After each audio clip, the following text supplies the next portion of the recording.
Assalamualaikum warahmatullahi wabarakatuh. Alhamdulillahirabbil alamin wa bihi nasta'inu ala umuri dunya waddin. Wassalatu wassalamu ala sayyidil mursalin sayyidina Muhammadin wa ala alihi wa sahbihi ajmain. Asyhadu an la ilaha illallah wahdahu la syarikalah wa asyhadu anna Muhammadan abduhu wa rasuluh la nabiyya ba'da. Amma ba'du. Rekan-rekan mahasiswa dan mahasiswi yang saya cintai, para pemirsa pada umumnya yang saya muliakan, alhamdulillah hingga saat ini kita masih diberi kesehatan sehingga kita bisa menyelenggarakan kuliah studi pemikiran Tasawuf Al-Ghazali bagian ke-10 kalau tidak salah. Dan kali ini kita akan membawa tema maqamat ya, dari pada Al-Ghazali. Dan maqamat ini adalah apa ya, macam stasiun-stasiun ya, stasiun yang harus kita lalui untuk sampai kepada tujuan ya. Jadi para sufi itu sesuai dengan pengalaman masing-masing mereka menulis tentang makom-makom atau disebut maqamat yang mereka lalui dalam perjumpaannya dengan Tuhan. Jadi masing-masing sufi memberikan nama tersendiri sesuai dengan pengalaman mereka. Jadi tidak apa-apa bahwa urutan-urutan yang berbeda-beda karena memang masing-masing sufi memiliki jalannya sendiri. Maqamat adalah sebuah upaya dari manusia. Jadi manusia mempunyai keinginan untuk sampai kepada Tuhan dengan cara menempuh jalan-jalan yang tentu saja sudah diberikan misalnya oleh para mursyid ya, kalau kita masuk tarekat tertentu, atau bahwa kita mempunyai pengalaman sendiri seperti para sufi-sufi yang besar yang mungkin bisa menuliskan pengalaman-pengalaman itu dalam karya-karya mereka. Ini biasanya dibedakan maqamat dengan hal atau ahwal, di mana ahwal itu seseorang mencapai tingkat tertentu tetapi mungkin lebih merupakan hadiah daripada Allah. Jadi bisa lompat ke satu makam tertentu misalnya, atau bahwa hal itu dibedakan juga dengan makam, jadi itu akan berbeda-beda. Tapi kita tidak akan terlalu membahas perbedaan antara maqamat dan ahwal. Hari ini kita akan fokus kepada apa saja makam yang ditempuh oleh Al-Ghazali seperti yang tertulis dalam bukunya ya. Sepertinya saya ini merujuk kepada buku Pak Harun ya, filsafat dan mistisisme dalam Islam. Jadi makam-makam ini yang akan saya sebutkan tadi, yang akan saya sebutkan nanti, itu didasarkan kepada bukunya Pak Harun ya. Jadi mungkin nanti kita temukan nama-nama makam yang berbeda, tapi dari buku yang saya baca, makam-makam yang ditempuh oleh Al-Ghazali adalah sebagai berikut ya. Pertama, tobat, kemudian sabar, fakir ya, atau kefakiran, zuhud, tawakal, mahabbah, dan ridho ya.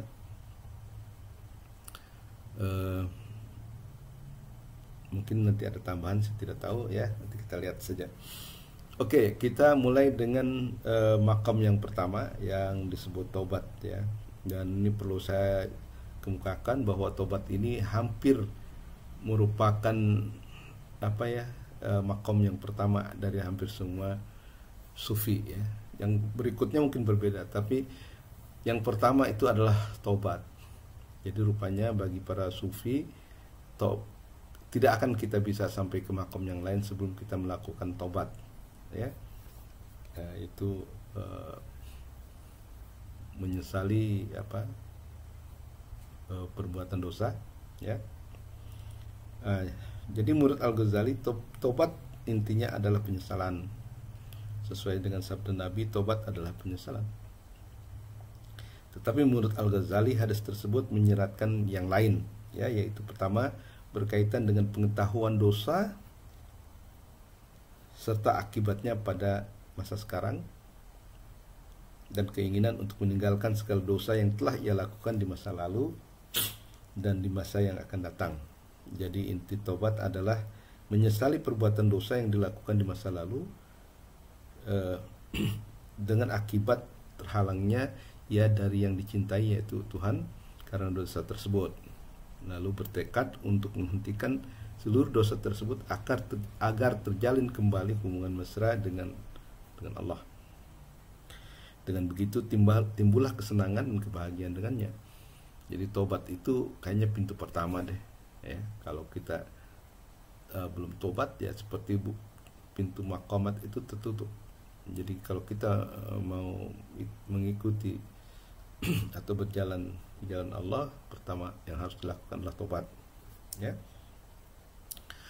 Nah, kedua menurut Al-Ghazali adalah sabar atau as-sabr ya. Nah, menurut Al-Ghazali sabar ada dua macam ya. Sabar yang berkaitan dengan fisik seperti ketabahan, ketegaran, memikul beban dengan badan ya. Kesabaran seperti ini kadang dilakukan dengan perbuatan seperti melakukan pekerjaan yang berat berupa ibadah atau yang lainnya. Ya, kadang berupa ketabahan dalam seperti sabar menahan pukulan yang berat, penyakit yang parah atau luka yang menyakitkan. Ya, jadi ada macam-macam ininya. Hal ini menjadi terpuji bila sesuai dengan syariat. Jadi sabar yang dilakukan sesuai dengan petunjuk syariat, baik itu sabar terhadap penyakit yang menimpa diri kita misalnya, atau pekerjaan yang melelahkan, ataupun beribadah ya. Ibadah itu juga kadang-kadang berat kan, perlu kesabaran dan ketabahan. Jadi hal tersebut akan terpuji kalau dilakukan sesuai dengan petunjuk syariat. Sabar yang kedua disebut adalah kesabaran yang terpuji dan sempurna, yaitu kesabaran yang berkaitan dengan jiwa dalam menahan diri dari segala keinginan tabiat dan tuntutan hawa nafsu. Jadi sabar yang bersifat fisik ya, menahan rasa sakit ya.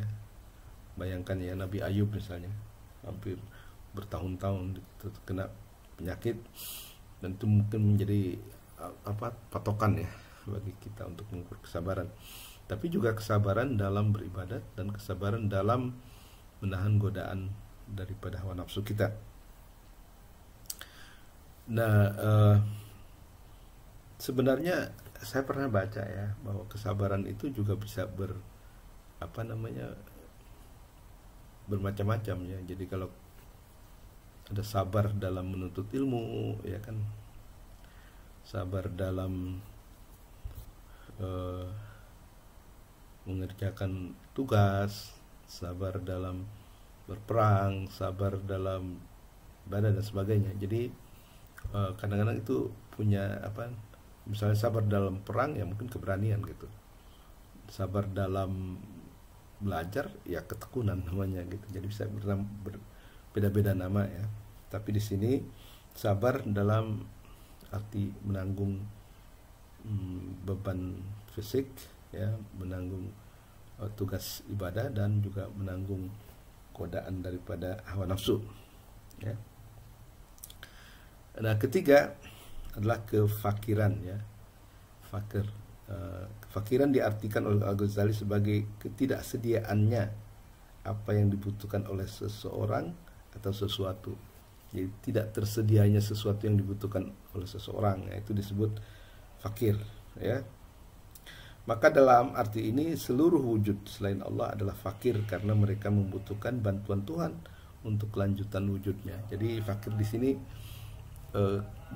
kenyataan bahwa manusia ini dan seluruh makhluk sebenarnya adalah fakir karena membutuhkan kasih sayang Tuhan, membutuhkan sentuhan daripada Tuhan. Hanya Tuhan yang tidak fakir ya, hanya Tuhan yang ghani ya. Innallaha ghaniyun wa antum fuqara. Allah itu ghani, dalam hal ini artinya independen ya.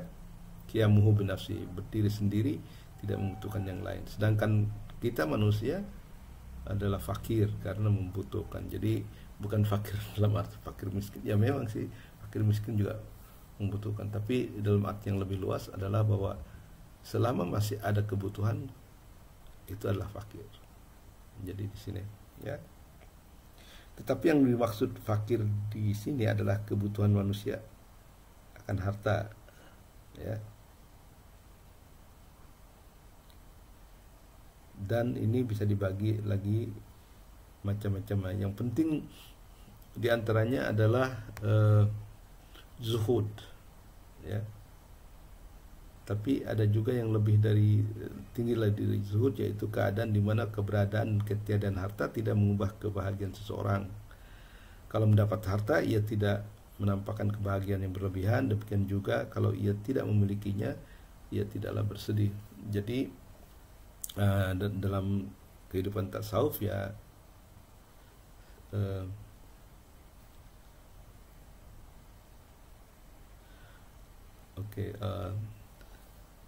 ya kembali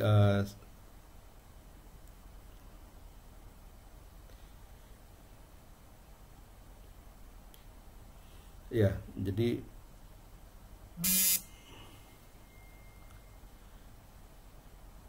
kemudian yang berikutnya adalah zuhud, ya. Jadi tadi fakir itu adalah bahwa kenyataan bahwa manusia itu selalu membutuhkan, ya. Kalau tidak harta ya membutuhkan yang lain, ya. Jadi dalam keadaan apapun ya manusia itu adalah berkepentingan, ya, membutuhkan. Karena itu selalu disebut fakir, ya kan? Nah, yang keempat yaitu zuhud, ya. Yang keempat adalah zuhud, dan zuhud didefinisikan sebagai tidak adanya perbedaan antara kemiskinan dan kekayaan seperti setelah disebut tadi, kemuliaan dan kehinaan, pujian atau celaan karena keakrabannya dengan Tuhan. Jadi selama ini zuhud itu biasanya diartikan sebagai meninggalkan dunia, ya, meninggalkan dunia. Dan itu kalau dipahami secara harfiah ya, seorang sufi meninggalkan kampungnya, masuk ke dalam gua gitu kan, di sana dia bertafakur dan sebagainya, ya. Tetapi bagi saya zuhud itu bukan berarti kita harus pindah tempat dan meninggalkan dunia memang jadi petapa gitu, bukan. Tetapi bahwa kehidupan dunia ini tidak dicantelkan ke dalam hatinya gitu. Jadi ada dan tidak adanya harta itu tidak mengubah kebahagiaannya, ya. Ada harta juga tidak terlalu bahagia, tidak ada harta juga dia tetap bahagia karena perasaan akrab dengan Allah. Jadi cukup Allah menjadi wakilnya. Wa kafa billahi wakila, ya. Jadi seperti itu. Jadi kalau udah mencapai tingkat zuhud seperti ini ya, mau tidak penting itu, ya, kemuliaan atau kehinaan, pujian atau celaan, ya, kekayaan atau kemiskinan itu tidak akan membuat perbedaan dalam dirinya, ya. Itu menurut Al-Ghazali. Al-Ghazali menyebut 3 macam zuhud. Satu, tidak bergembira dengan yang ada dan tidak bersedih karena yang hilang. Jadi kalau kita punya harta, ya ada harta alhamdulillah, ya kan. Tapi kalau kehilangan harta ya kita setelah cari kita dapat kembali, ya sudah, relakan saja gitu. Jadi zuhud itu lebih kepada sikap mental, ya, kalau gitu, ya. Sikap mental bagaimana menghadapi kehilangan misalnya, ya, itu seringlah terjadi. Saya sendiri dulu pernah waktu mau ke Brunei itu uang 85 juta dicuri di dalam mobil, padahal seminggu lagi mau pergi gitu kan. Nah, setelah kita cari ke polisi dan sebagainya tidak dapat, tidak kembali, ya sudah, saya ikhlaskan daripada membebani diri kita, sudah, mungkin bukan milik kita. Nah, mungkin contohnya seperti itu, ya. Jadi tidak bergembira dengan yang ada dan tidak bersedih karena ada yang hilang. Jadi Seperti itulah ya. Dua sama saja baginya, orang yang mencela dan orang yang memujinya. Yang pertama adalah tanda zuhud dalam harta, sedangkan yang kedua tanda zuhud dalam kedudukan. Ya. Jadi pujian dan celaan itu tidak akan mengubah kebahagiaan dia gitu. Karena ada ya kebanyakan orang kan gitu, kalau dipuji bahagia, kalau dicela sedih gitu.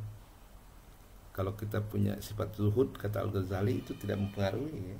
Yang penting kita dengan Tuhan, ya kan, kedekatan kita dengan Tuhan cukup gitu ya. Jadi cukup Tuhan menjadi wakil kita ya, menjadi saksi kita, wa kafa billahi syahida ya. Jadi tadi ada harta atau tidak ada harta, kita akan tetap beridho kepada Allah ya. Dicela ataupun dipuji kita tetap akan sama ya, karena pujian tidak akan meninggikan kita dan celaan tidak akan menjatuhkan kita sebenarnya.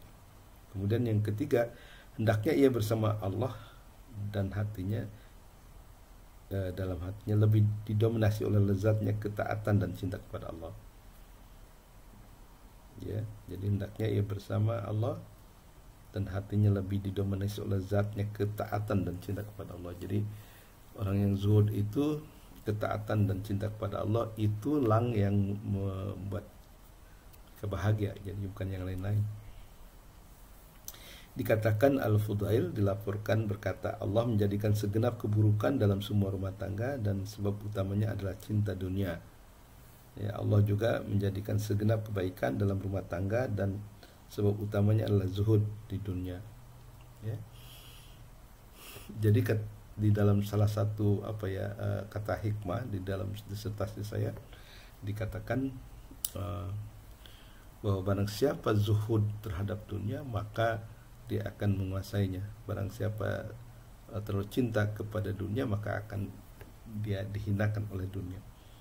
Dan jadi Abu Fudail juga mengatakan Allah menjadikan segenap keburukan dalam sebuah rumah tangga dan sebab utamanya adalah cinta dunia. Jadi cinta dunia itu bisa membuat rumah tangga kita buruk.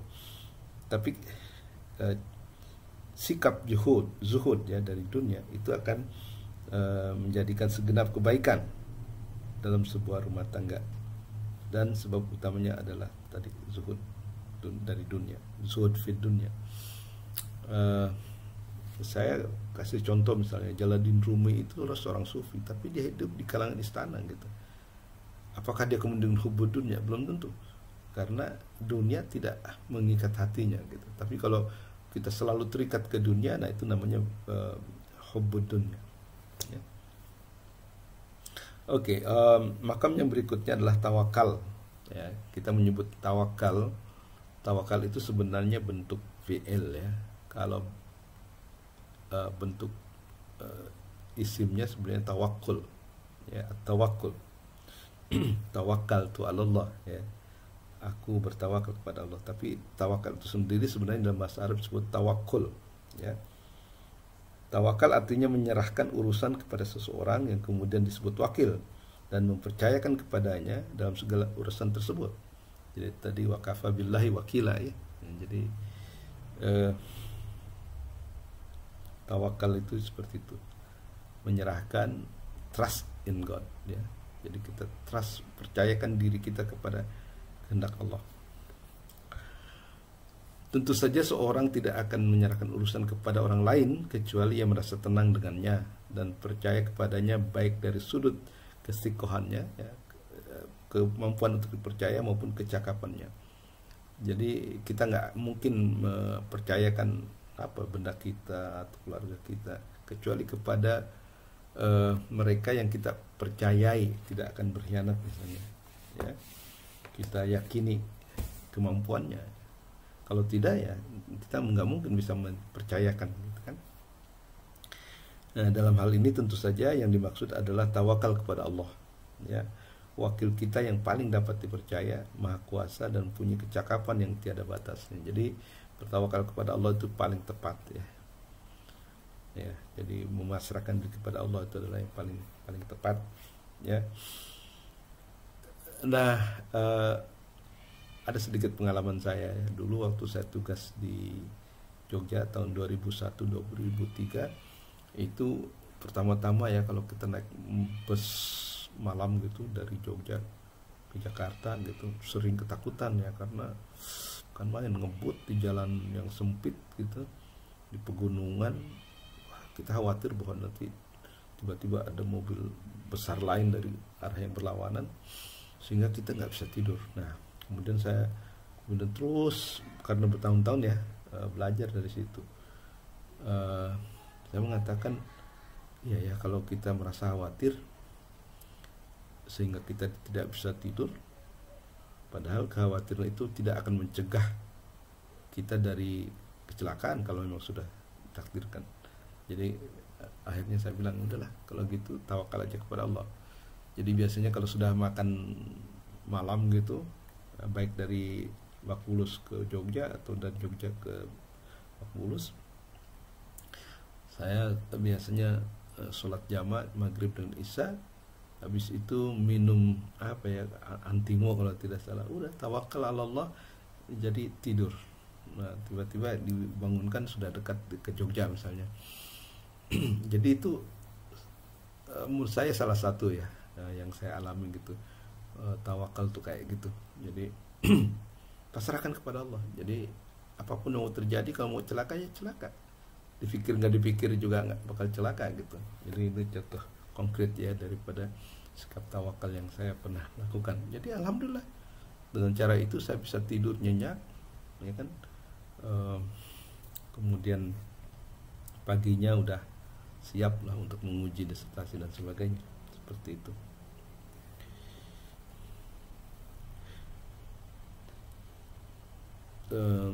Keadaan tawakal memiliki tiga tingkatan menurut Al-Ghazali ya. Satu, keadaan menyangkut hak Allah dan keyakinannya kepada jaminan dan perhatiannya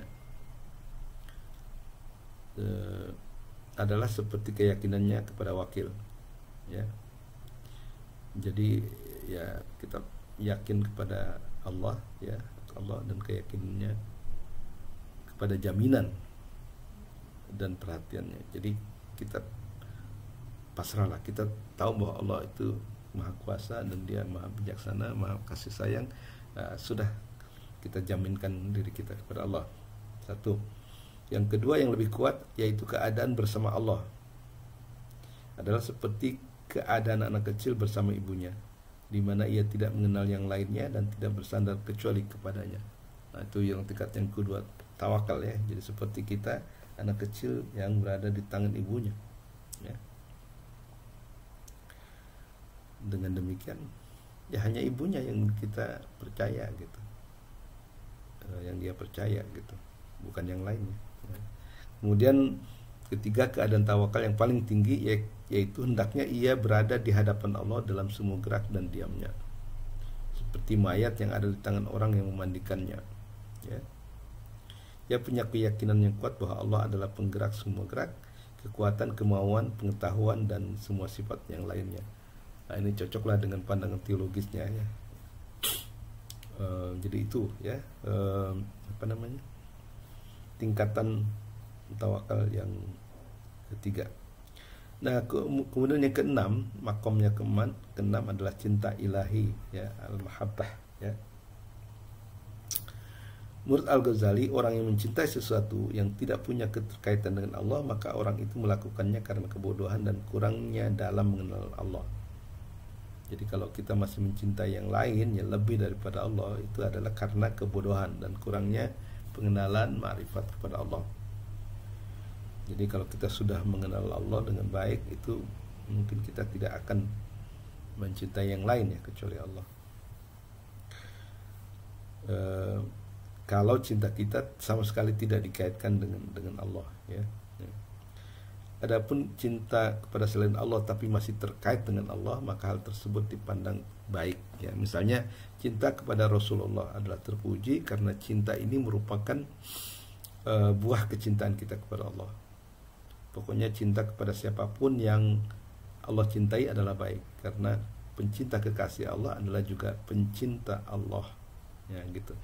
Jadi ada yang cinta tidak dikaitkan dengan Allah, tapi ada yang cinta terkait dengan Allah. Jadi mencintai selain Allah itu boleh kalau misalnya yang kita cintai itu adalah berhubungan dengan Allah atau disandarkan kepada Allah. Nggak ada nyanyian cintai aku karena Allah misalnya gitu kan. Jadi kalau kita mencintai sesuatu karena Allah, nah itu disebut baik ya.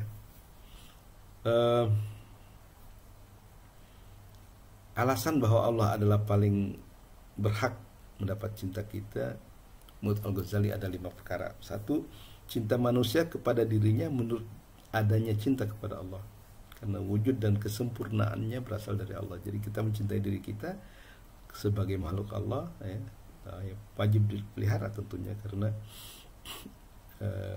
berasal dari Allah, kesempurnaannya berasal dari Allah. 2, cinta kita kepada manusia yang berbuat baik tidak bisa dipisahkan dari kecintaan kita kepada siapapun yang telah berbuat baik. Tapi Allah adalah pemberi yang terbaik dan karena itu paling patut mendapat cinta kita. Jadi kalau kita mencintai seseorang karena kebaikannya, itu hal yang wajar.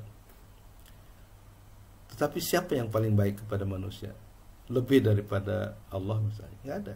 Jadi Allah itu adalah yang paling baik kepada kita, dan karena itu dia paling berhak untuk mendapatkan cinta kita ya.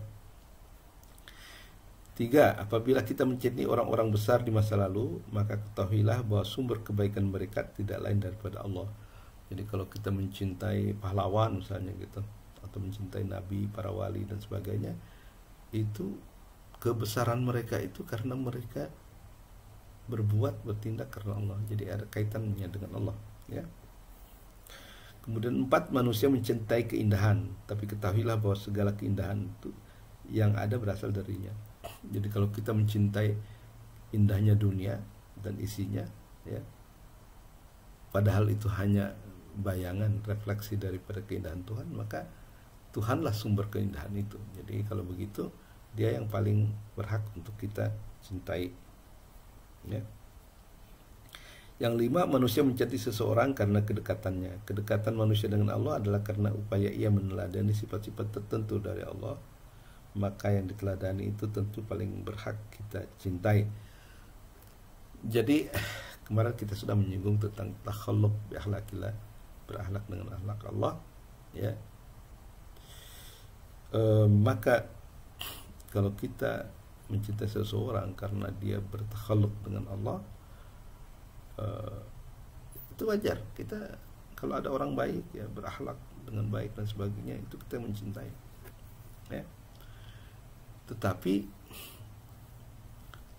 kalau yang menerapkan sifat-sifat Allah itu sudah patut kita cintai, maka Allah sebagai sumber dari teladan itu tentunya lebih berhak untuk kita cintai ya. Nah seperti itu. Jadi ini adalah analisa dari Al-Ghazali ya. Oke, yang ke-7 atau terakhir adalah ridho. Ya, ini menurut versi di buku Harun ya. Makam terakhir menurut Al-Ghazali adalah ridho. Ridho apa ya? Kita itu kadang-kadang masih bingung di dalam bahasa Indonesia. Ridho itu kemudian jadi rela jadi ikhlas, padahal itu lain tuh ya. Ya sebenarnya kalau ridho menurut apa yang saya baca itu artinya apa ya, membuat Tuhan senang, menyenangkan Allah gitu. Ya ada rodiyah mardiyah ya. Jadi kalau kita bisa ridho itu artinya kita, tindakan kita, perbuatan kita, hati kita dan sebagainya itu menyenangkan Allah. Jadi pleasing Him ya. So He is pleased with our action ya kan, seperti itu. Nah ikhlas lain lagi. Ikhlas itu berbuat sesuatu hanya karena Allah. Nah itu ikhlas gitu. Nah itu kadang-kadang kita masih campur ya, maka saya perlu meluruskan di sini. Ridho terkait erat dengan cinta. Menurut Al-Ghazali, kalau cinta kepada Allah telah tertanam di hati seseorang, maka cinta tersebut akan menimbulkan rasa ridho atau senang atas semua perbuatan Tuhan karena dua alasan. Ya, satu, cinta bisa menghilangkan rasa sakit atau luka yang menimpa diri seseorang. Dua, ia mungkin merasakan kesakitan atas apa yang menimpanya, tapi ia merasa ridho atasnya. Jadi cinta itulah yang sebenarnya menyebabkan menimbulkan rasa senang. Ya, kalau kita mencintai seseorang, ya kan, melihatnya saja sudah senang. Gitu. Ya. Kalau tidak ada cinta, ya tidak ada rasa senang. Kalau kita sudah cinta kepada Allah, maka apapun yang menimpa diri kita, nah itu akan kita rasakan sebagai satu nikmat dan kemudian kita akan menyukainya. Ya, seperti itu. Ada satu ilustrasi ya yang menarik nih dari buku Robert Fraser ya sebenarnya. Jadi untuk menjelaskan tentang ridhonya itu, Robert Fraser menggambarkan anekdot ya antara Mahmud Al-Ghazna dengan seorang bukan ajudan sih, hamba ya, yang sangat mencintai orang itu gitu, mencintai sang raja Mahmud Al-Ghazna, dan itu dirasakan oleh Mahmud Al-Ghazna, oleh sang raja. Tapi satu waktu dia ingin mencoba untuk menguji ya keriduannya itu. Maka dia diundang untuk makan dan kemudian diberi mentimun, tapi mentimun bagian depan yang pahit sekali gitu, satu piring besar gitu. Dia ingin melihat apakah dia memakannya satu kali saja kemudian berhenti, atau dia makan dengan lahap gitu sampai habis gitu. Nah, apa yang terjadi? Yang terjadi adalah bahwa dia makan dengan senyum gitu. Ya, dengan senyum. Habis apa yang diberikan oleh raja itu habis. Lalu raja sendiri terkagum-kagum dan bertanya kepada dia. Dia mengatakan, bagaimana kamu bisa menghabiskan timun yang terkenal pahit gitu, tanpa keluhan, tanpa kerut dahi. Nah, kemudian dia menjawab, itu karena saya sudah ridho ya, menyenangi Tuhan, dan apapun yang Tuhan berikan kepada saya ya, apapun yang Tuhan suguhkan kepada saya itu terasa manis. Mungkin pahit, getir bagi orang lain, bagi saya semua yang diberikan apapun itu terasa manis di lidah saya.